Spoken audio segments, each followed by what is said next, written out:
मोदी जी के 11 वर्षों के कार्यकाल का सवाल है। हम राजनीतिक कार्यकर्ता हैं। सरकार अपनी उपलब्धियों का बखान करेगी और हम ऐसा मान के चलते हैं कि इन 11 वर्षों में आम आदमी को निराशा मिली है, हताशा मिली है। ये जनतंत्र है और किसी भी सरकार को नापने का पैमाना जनता होती। अब छोलिया हो या लोबिया, सफेद चने या काले चने, सब कुछ मजेदार बने। सरकार आंकड़ों से नहीं चलती, सरकार जनविश्वास से चलती है, जनता के भरोसे से चलती है। और उसके चलते मैं कह सकता हूं कि इन 11 वर्षों में सामाजिक तनाव बढ़ा है, आपसी सौहार्द बिगड़ा है। आम आदमी के पक्ष में जो काम किसी भी लोकप्रिय सरकार को करना चाहिए वो नरेंद्र मोदी की सरकार ने नहीं किया है। मुख्यमंत्री योगी आदित्यनाथ ने कहा है कि जब बीजेपी सरकार पटेल जी की जयंती को पूरे प्रदेश और देश में मनाती है तब समाजवादी पार्टी जिन्ना का गुणगान करती है। मुख्यमंत्री योगी आदित्यनाथ जी से मेरा आग्रह है कि थोड़ा बहुत पढ़ा लिखा करें। जब महात्मा गांधी की हत्या हुई थी तो महात्मा गांधी की हत्या के समय नाथूराम गोडसे ने जो हत्या की थी, नाथूराम गोडसे आरएसएस के कार्यकर्ता थे और सरदार वल्लभ भाई पटेल ने ही आरएसएस पर बैन लगाया था जब देश के वो गृह मंत्री थे। आरएसएस पर बैन जो था वो इस शर्त पर हटाया गया था कि आरएसएस राजनीतिक गतिविधियों में भाग नहीं लेगी और वो सिर्फ रचना का काम करेगी। तो सरदार पटेल का जहां तक सवाल है, सरदार के पटेल की जो जयंती जो मनाते हैं इसका कोई मतलब नहीं है। ये सरदार पटेल को नहीं जानते। सरदार पटेल ने ही दुनिया हिंदुस्तान की जो रियासतें थी उनको भारतीय संघ में शामिल किया और ये आशंका व्यक्त की थी गृह मंत्री होते हुए सरदार पटेल ने कि महात्मा गांधी की हत्या कभी भी हो सकती है। तो सरदार पटेल के बारे में थोड़ा बहुत जानकारी करें तो उनकी बड़ी कृपा होगी।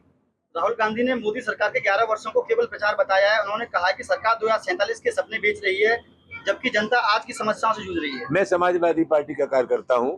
कांग्रेस पार्टी के नेता क्या कहते हैं मुझे इस बारे में कोई ज्यादा लेना देना नहीं, लेकिन अखिलेश यादव के नेतृत्व में समाजवादी पार्टी ये ऐसा महसूस करती है कि इन 11 वर्षों में नरेंद्र मोदी ने आपसी रिश्तों को बिगाड़ा है। जन कल्याण का कोई काम ऐसा नहीं हुआ जिसके चलते कहा जा सके ये हमारी उपलब्धि है। आप लोग अभी जानते हैं आतंकवादी गतिविधियों को नियंत्रित करने के लिए सरकार ने एक लड़ाई शुरू की।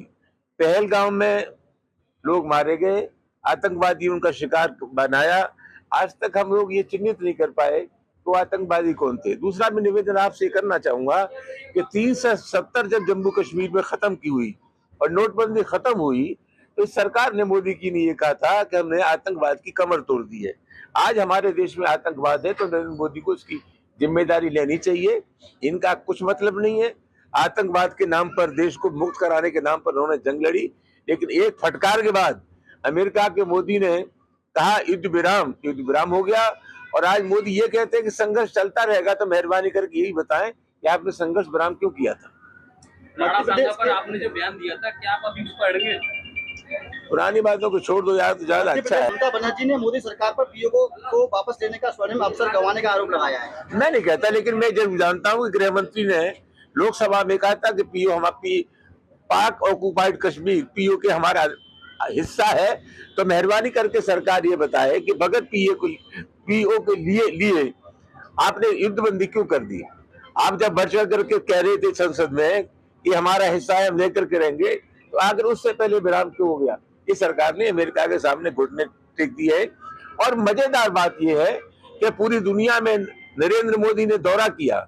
आज इस गर्दिश के दौर में, आज इसके दौर में पाकिस्तान के पक्ष में तो कुछ लोग खड़े हो गए, उनके दोस्त हो गए, लेकिन पूरी दुनिया में नरेंद्र मोदी अपने दोस्त नहीं बना पाए। इससे ज्यादा चिंता का विषय कोई दूसरा नहीं हो सकता। एक लास्ट सवाल, कांग्रेस नेता राशिद अल्वी ने कहा है कि मोदी जी 3 तलाक का कानून लाए, वक्फ कानून लाए, उन्होंने जो भी किया वो मुसलमानों के खिलाफ किया है। मुसलमानों को किस खिलाफ क्या किया क्या नहीं किया। मुसलमान तो आज बेचारा दहशत में है, तनाव में है, चुपचाप पड़ा हुआ है। और मैं समझता हूं उनको देश की मुख्य धारा में रहना चाहिए।